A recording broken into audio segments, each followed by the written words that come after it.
Everybody, welcome back to my channel. Thank you so much for tuning in to another video. To all my subscribers, thank you so much for the overwhelming support. To my newest subscribers, thank you so much. You guys have been so awesome. If you're tuning in for the first time, please go ahead and hit the subscribe button and the notification bell beside the button so that you'll be notified immediately after I post a video. So I'll just give you a little time to do that. Thank you so much, guys.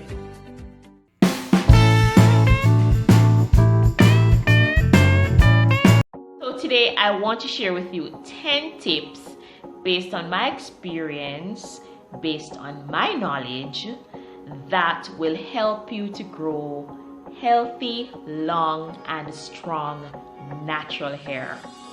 Now, a lot of persons would have been told, or they probably have heard persons say that us with the kinky curly hair, it cannot grow beyond a certain length. And so some persons, when they go back to be natural, would decide that, okay, I want to challenge myself. I want to counter those perceptions. And so I am going to do everything that I need to do in order to ensure that my hair actually retains the length, because it's not that the hair isn't growing, it does grow. And if you look at when you are in a your hair is in a relaxed state or a perm state, every 6 weeks or so you have to go and get a new relaxer. And so because of the hair growth, so your hair is actually growing, but what is happening is that it's not retaining the length.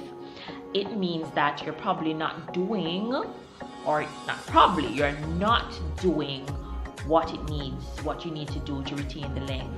So you're not exercising certain techniques, certain practices that is going to facilitate you retaining the length. So my number one tip would be to moisturize. If you think about a plant, or some plants do need a lot of water to grow or to facilitate the growth process, and we're no different. Our hair thrives in moisture.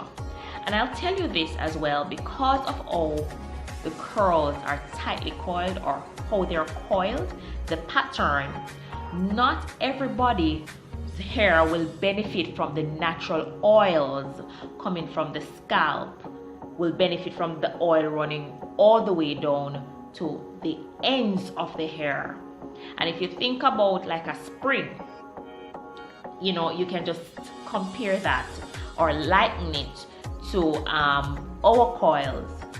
It will actually have to run down those spirals of coils, and sometimes, or most of the times, it does not get to go down freely to the end, so that the ends can be nourished and moisturized just as all the roots are.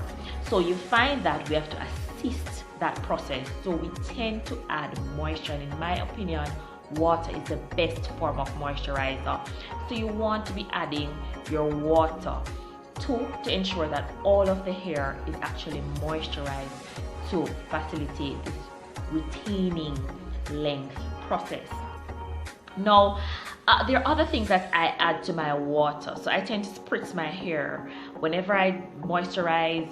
Whenever I manipulate the hair, I ensure that it is moisturized. I add water to it before I style, before I go to my bed at night, and so forth. So I add aloe vera juice to it, because aloe vera juice has those moisturizing benefits. And I also add vegetable glycerine. The vegetable glycerine is a humectant. What it actually does is help us to retain and to preserve the moisture in our hair. So those are the 3 ingredients that I combine to moisturize my hair. Now, you don't only want to be moisturizing on the outside, but you want to ensure that your body is also getting all the moisture that it needs, so that it can operate basically from the outside, from the inside out, right? And that is reflected in the hair and the ability to really retain those lengths. Now, what I mean by moisturizing from the inside out is really just to ensure that you're getting enough water, right? So you want to drink at least 8 glasses of water for the day. But if your diet is already packed with vegetables, a lot of vegetables, that fruits, that's gonna give you additional water, or you don't want to be drinking 8 plus all of that. So I'd say 4 glasses minimum if it is that you already have vegetables and fruits in your meal plan for the day. So that's number 1. Number 2 is low manipulation of the hair. What does low manipulation means?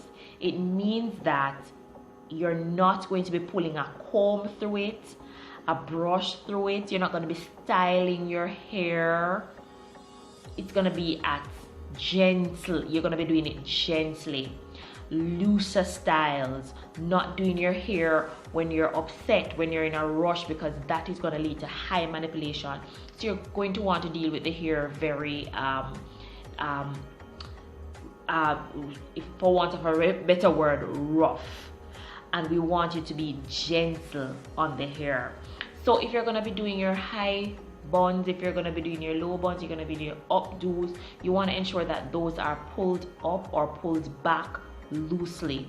So you're really not manipulating your hair with too much aggression or anything that is going to put additional stress on the hair. So I would say my number 2 is low manipulation.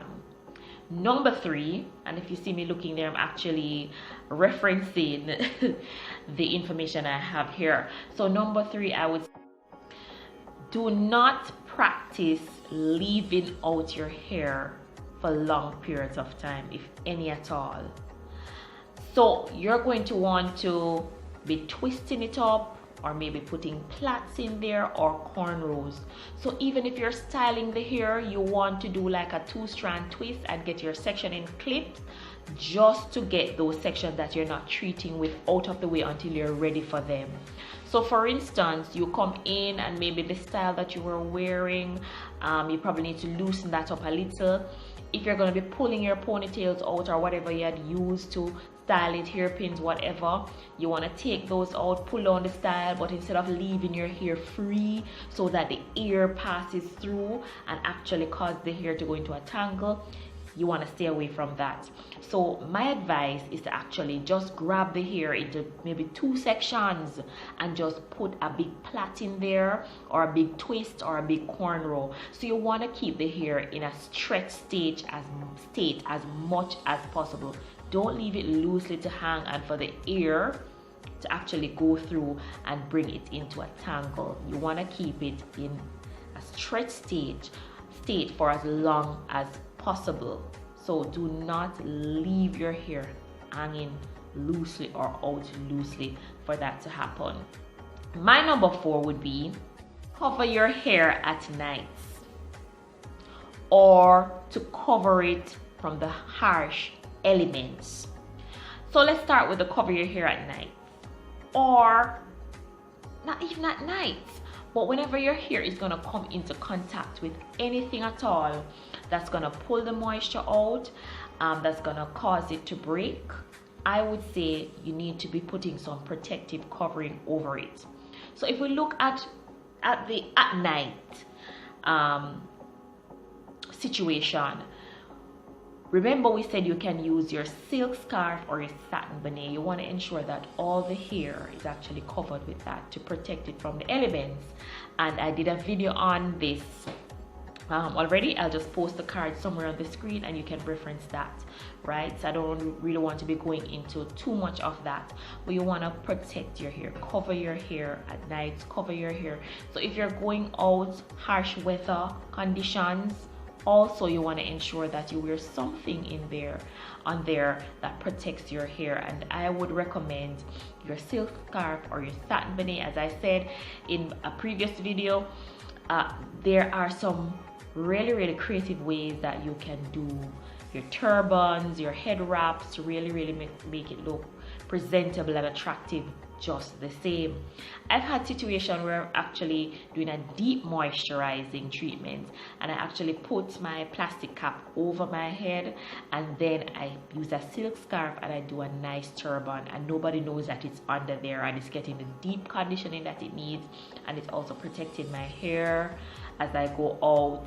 And so this is one of the things I would say you need to do. You need to practice protecting your hair from the elements that is going to expose it to dryness. And you know that the drier the hair, the more susceptible it is to breakage. So you really want to take number 4, that tip, seriously.